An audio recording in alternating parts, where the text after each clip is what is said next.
On constate sur ce sujet, comme sur tous les autres, que la campagne électorale est fondée sur des mensonges.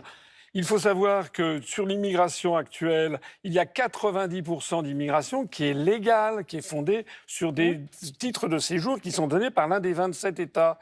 Et la Commission européenne a dit que son objectif, si l'on reste dans l'Union européenne, c'est d'avoir 4 millions d'immigrés légaux par an. Et notez bien, je m'adresse ici aux électeurs de M. Bardella ou de Mme Marion Maréchal, écoutez bien ce qu'ils disent. Ils parlent de lutter contre l'immigration illégale, c'est-à-dire 10%.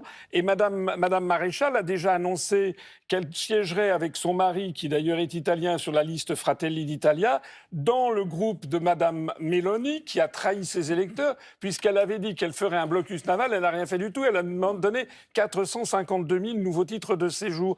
Ça veut dire que si l'on reste dans l'Union européenne et dans l'euro, parce que l'euro est aussi un moyen de chantage des européistes par les politiques de la Banque centrale européenne, eh bien, nous n'avons plus les manettes, nous ne pouvons plus décider de rien de stratégique, en particulier sur les questions migratoires. Mais monsieur Asselineau, s'il n'y avait pas des travailleurs immigrés, il n'y aurait personne pour vous servir au restaurant. Il n'y aurait personne pour vous conduire. Il n'y aurait personne pour vous soigner. La réalité, c'est quand on parle d'immigrés, on parle de travailleuses et de travailleurs essentiels. C'est eux qui tiennent les hôpitaux. C'est eux, s'il y a les JO à Paris en 2024, ça sera grâce à leur travail. Madame Marteau, est-ce que vous êtes une démocrate ou pas? Ce sont des travailleuses et ce sont des travailleurs. Ou pas?